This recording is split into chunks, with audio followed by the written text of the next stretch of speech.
السلام علیکم. وعلیکم سلام. وروره هیټ شته؟ ولې نه؟ ته را یو دوه دانې.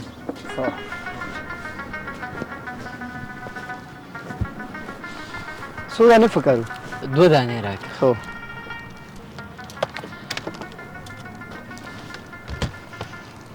دا وخت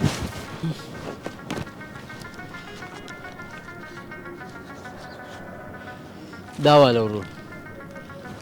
دا یو پلاستیک کې واچوه. السلام علیکم. سال دی ښه صحت ښه ده په خیر یې؟ او نه دلته باغ کې یم فرمان دی را سره. او نه لږ مخکې راغلو دلته پارک کې یو. نه ولې خیر و. ها؟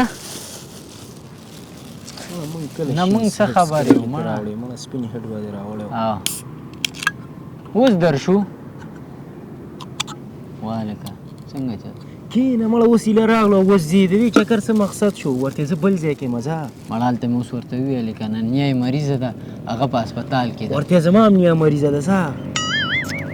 اوس مې ورته ویلي مړه بده خبره ده ته دا زه صحیح ده زه مونږ درځو صحیح ده 10 دقیقو کې درځو صحیح شو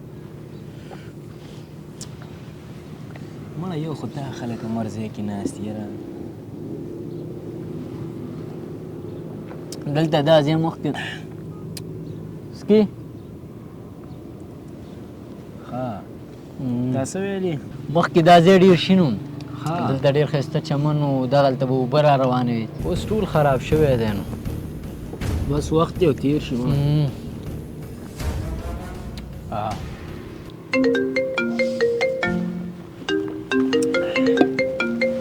بیا زنګ راووالو مړه بس موبایل پې بند که سړی خو ورته درځو که نه یاره زه چې ځو باچا ناوخته کېږي راځه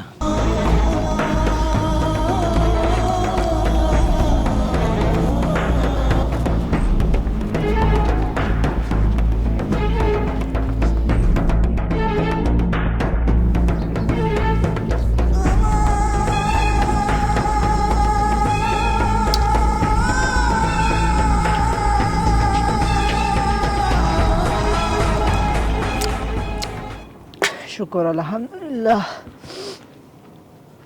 فکر کوم چې دا بټوه دا دوه ځوانانو نه پاتې ده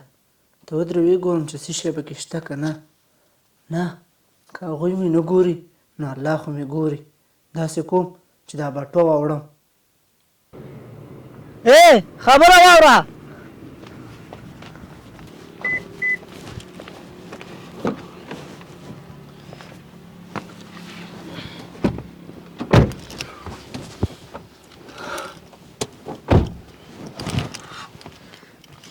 دا ګرمي هم ډېره زیاته ده ښه لمر ته یې نه شي ټینګېدی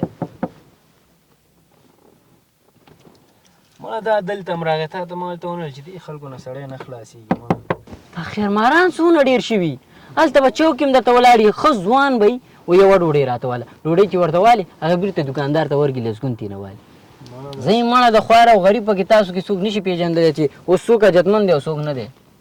1 روپۍ څه والله که درته چوانې هم درکړم خو به ځکه نه سل هم ګناهګار یم مړه بس پرېږده موټر سټارټ کړه چې ځو ته هم ورسره خبرې شروع کړي ځه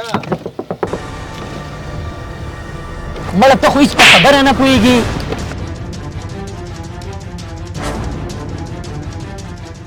دا شیشه به داسې ډکې لکه د کور شیشه دي دي د ګاډي شیشه ده خو دا ته هم زه خو ځکه نه په خبره ولې نه پوهېږي رښتیا وروره ولې په عذابول کوې خو ځه مړه ځه به زه چې ځو ځه دومره کبر او غرور مه کوه او نه زه سوالګر یم چې ستاسو نه 10 روپۍ وغواړم دا بټوه ستاسو نه هلته پاتې شوې وه دا مې تاسو پسې راوړه او بېشکه زه غریب یم خو غل او سوالګر نه یم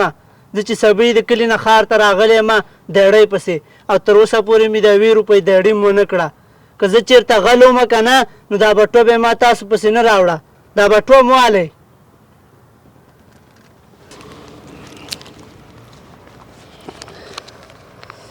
وروره خبره وره راشه اپرین ستا په ځوانۍ او ستا په ایماندارۍ په نن سبا وخت کې ستا غوندې کسان نشته نن سبا خو چې د چا نه 5 ګونه هم ولیږي نو زر پې خپه کېږي چې دا کس لاړ شي زه به یې راوالم ولا که درپسې 5 ګونه هم بېرته راوړي او بیا دې کې 1000 روپۍ او تا بېرته راوړه نو دا 1000 افغانۍ د انعام په توګه واخله. نو وروره زه ستا دا پیسې نه علم، ما ته د الله تعالی د خپلو خزانو نه راکړي، خو یو عذر درته کوم چې هر وخت کې د وخت نه مخکې فیصله مه کوه.